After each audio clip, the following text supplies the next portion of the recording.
Ukisikia njaa, do you wait for someone to tell you you're feeling hungry, go eat?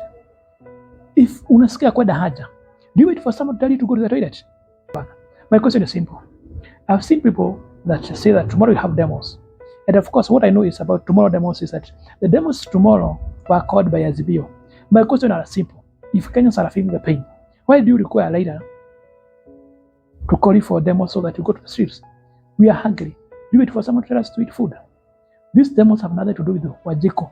These demos have to do with Azimio.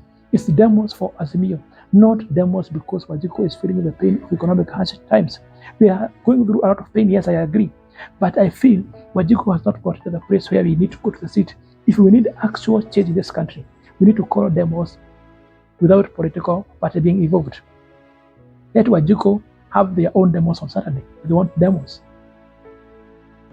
And we go and say, this is what is happening.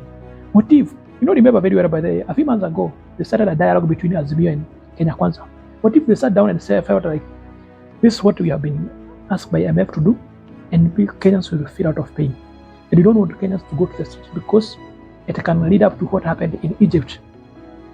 We can have what happened to Tunisia. Remember the Arab Spring, what happened?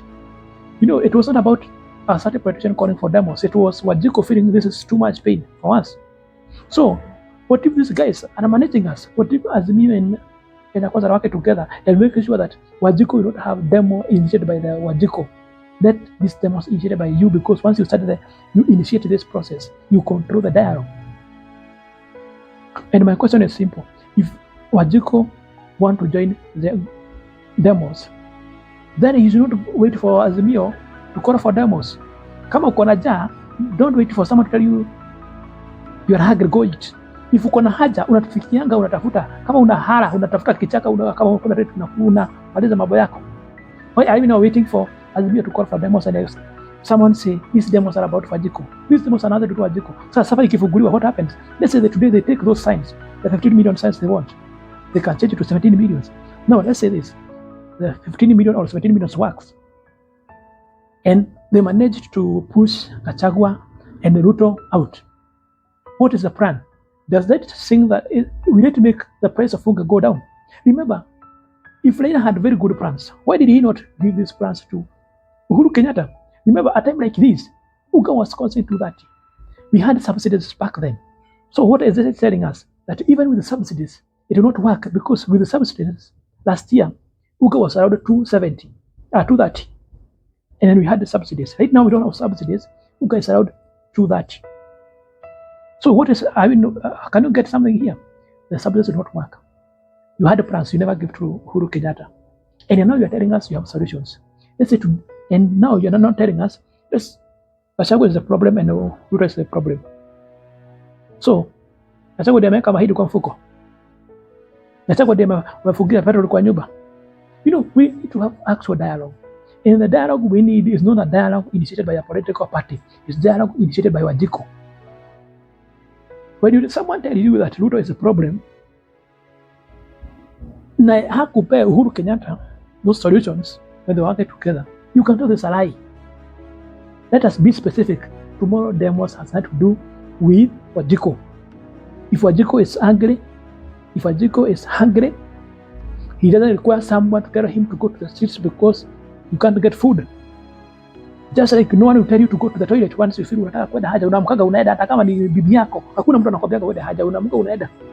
So I feel if we feel the pain of economic harsh times we're experiencing, we need demos that are initiated by Wanjiku, not because political party A called for demos. And tomorrow demos is about Azimio. That's why nasema tufungue saba, sijui Uhuru na Gachagua apotee. No. So Gachagua ndiye ameweka mahidi kwa nyumba.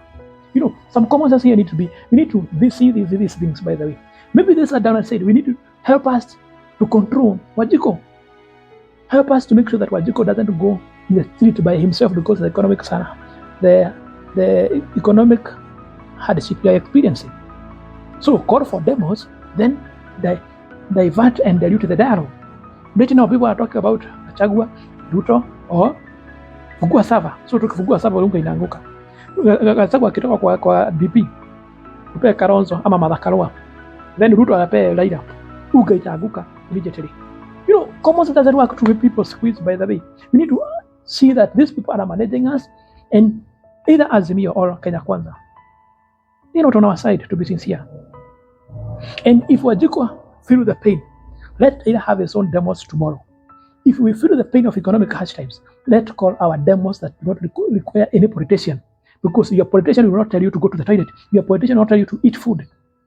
Tomorrow demos, people will go there because Raila called for demos. So it's not about Wanjiku, it's because Raila called for demos. So the demos are about Azimio. Simple and clear. To run the next video. Let me know in the comment section. I'm your host, James, the only food science who decided to become a politician, a filmmaker, and a photographer, and a business investor.